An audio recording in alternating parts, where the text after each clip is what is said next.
Hello fellow model makers. Welcome to the second and last part of my Tamiya 148 scale F-51D Mustang build.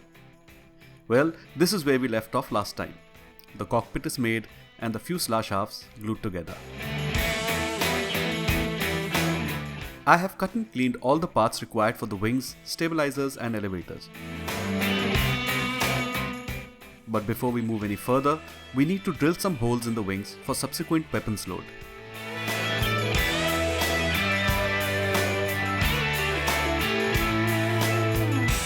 With all the preparations done, it's time to start gluing. I start by gluing the wheel well to the lower wing surface.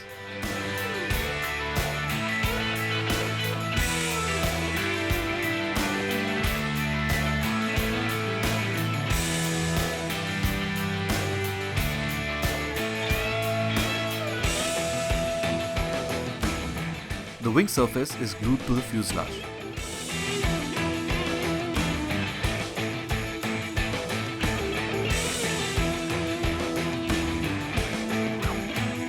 I keep an eye on every joint that I glue and try to ensure that there are minimum gaps.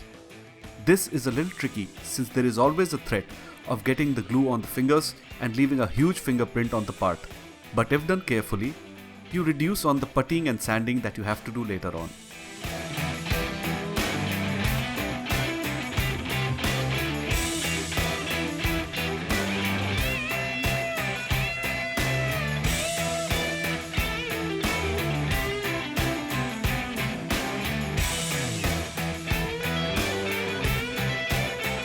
Now the upper wing surfaces get glued on.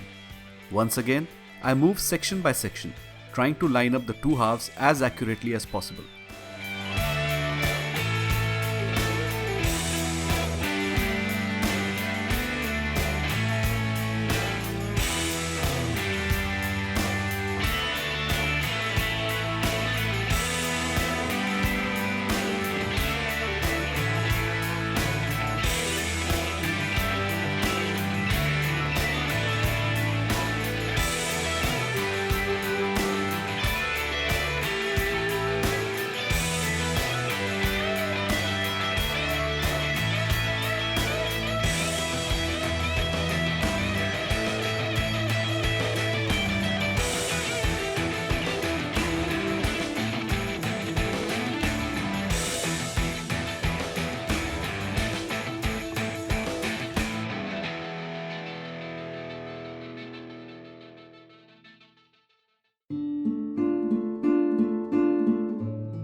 Next, the horizontal stabilizers.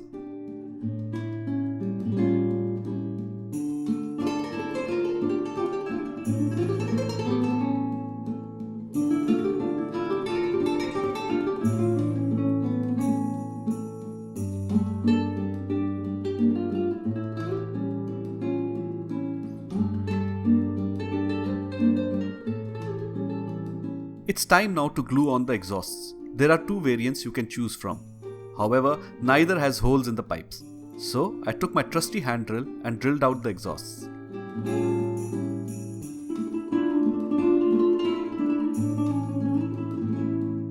Time to start masking. I masked the cockpit using some Tamiya tape and pieces of sponge.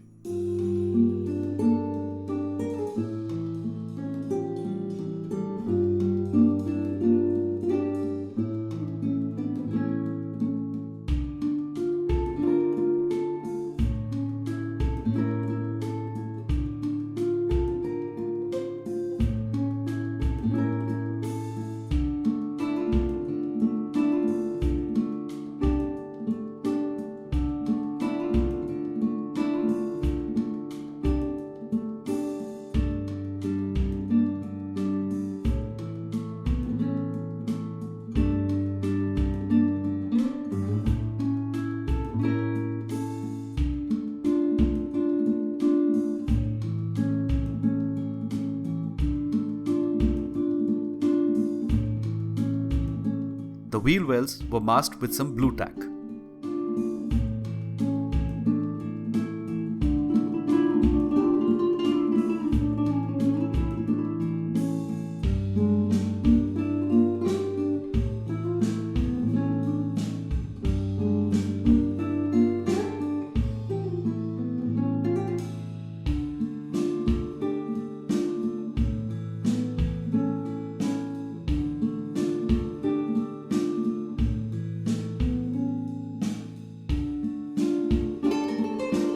And lastly, the rear wheel well was masked with some liquid rubber.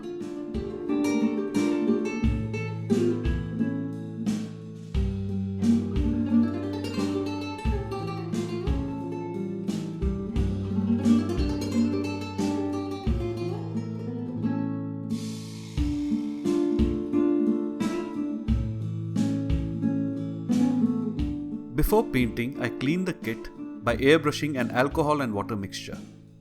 Please remember that bare metal finishes are much more unforgiving than camo finishes. As a result, you must try and get as clean a surface as possible for the paint.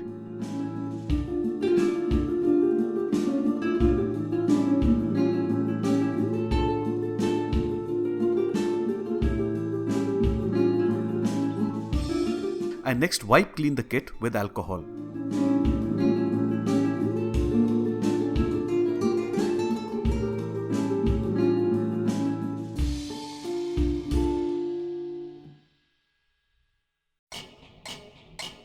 With the cleaning all done, I give the kit a coat of Tamiya X1 Black.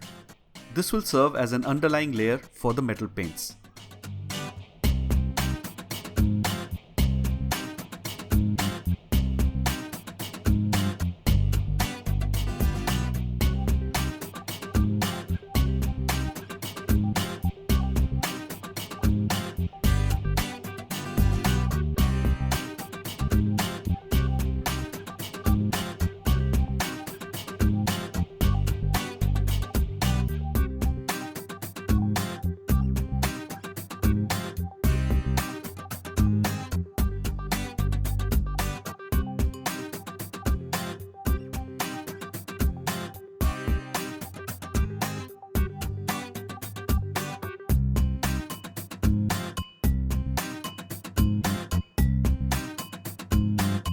I will be using AK Extreme's metal aluminium for the base coat for the kit.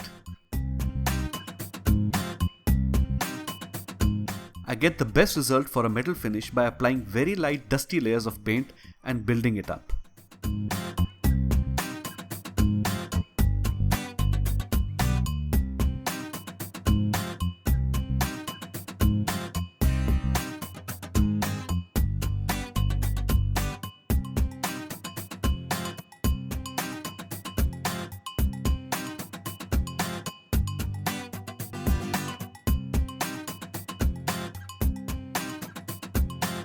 Please remember, you must give metal paints several hours to dry. Avoid the temptation to touch the model at any cost. Metal finishes are unforgiving, and even the tiniest blemish shows up. So don't fiddle with the kit once painted and just let it dry, preferably overnight.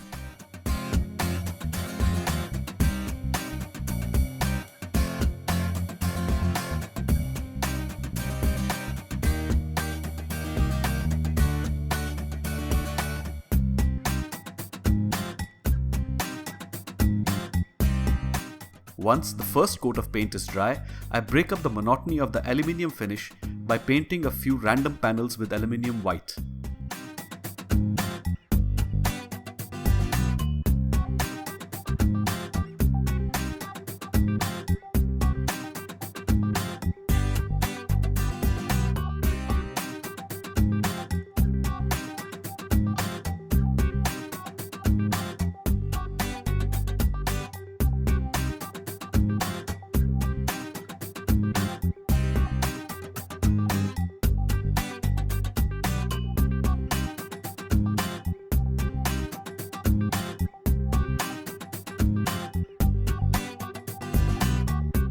Again, I give the paint ample time to dry before I start masking for the black anti-glare paint. I use Tamiya's tape for curves for this.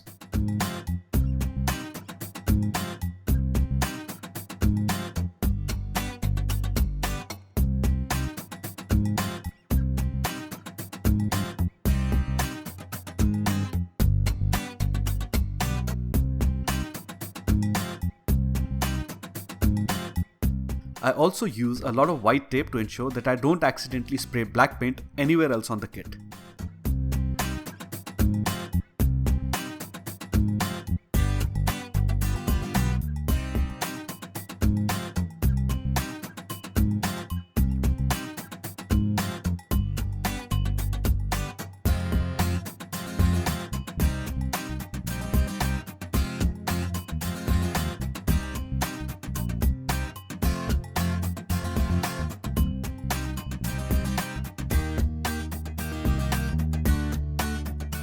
With the black paint done, it's time to mask and paint the wings and tail tips yellow.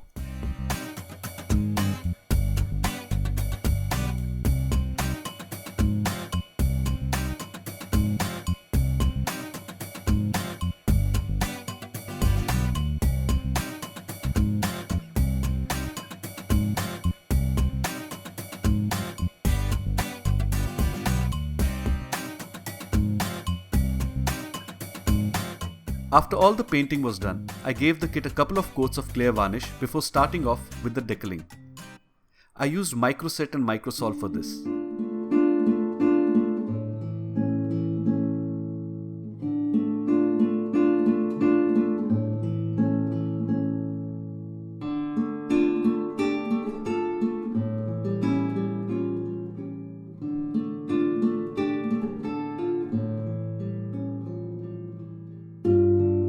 The canopy for this kit is excellent.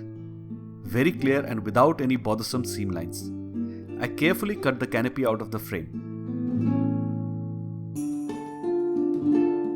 When I cut the canopy off the frame, I always leave the stub on it. Trying to cut too close to the canopy with cutting pliers bends and discolors the clear plastic, and there is no recovering from that.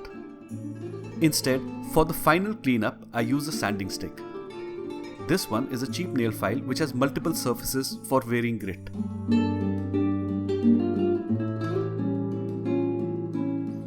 Time to mask the canopy. I use this ultra thin masking tape.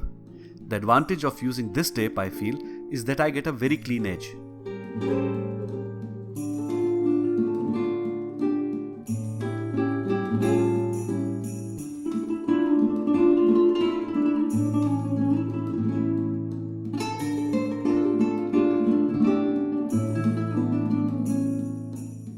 With the masking done, I move on to painting the canopy. I start with the yellow-green so that the inside of the canopy matches the rest of the cockpit.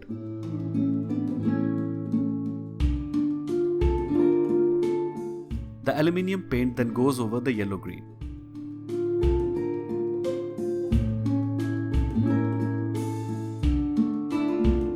The wheels need to be hand-painted.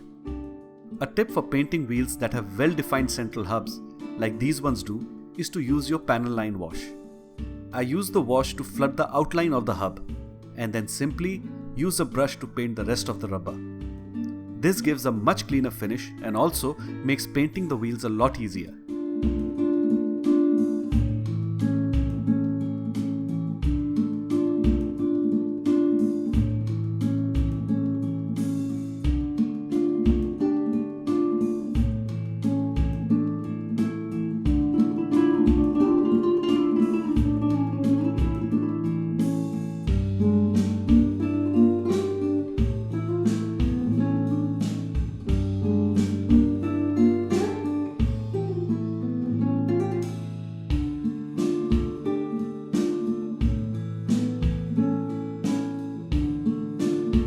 Once painted, the wheels were given a coat of clear varnish and then a wash.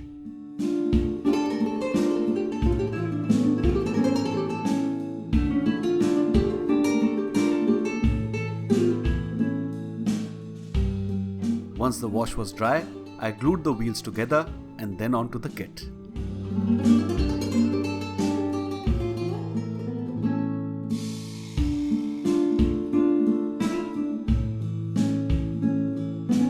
Onto the propeller.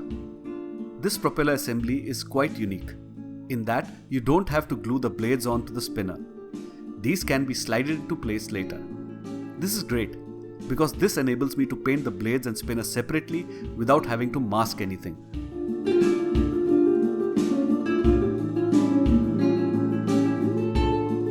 blades are painted black.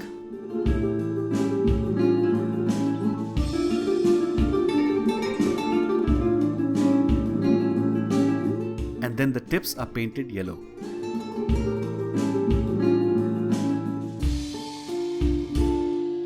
With the painting done, I simply now slide the blades into the spinner.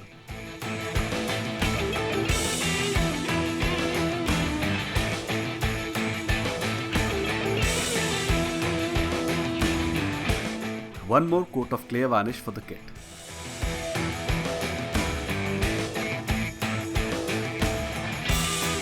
The last pieces to be put together are the rockets and the bombs. The rockets come in one piece but need some detail hand painting.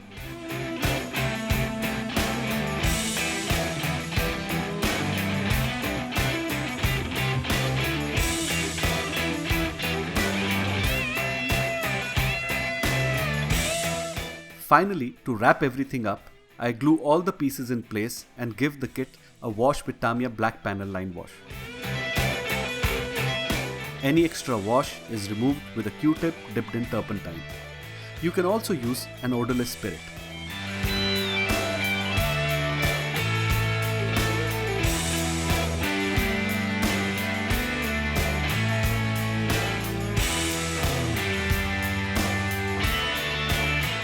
To add some dirt to the wheels so that the diamond treads are highlighted, I mix some pigment into a pigment fixer so that I get a thick wash. I apply this on the wheels. Any extra pigment is removed with the pigment fixer.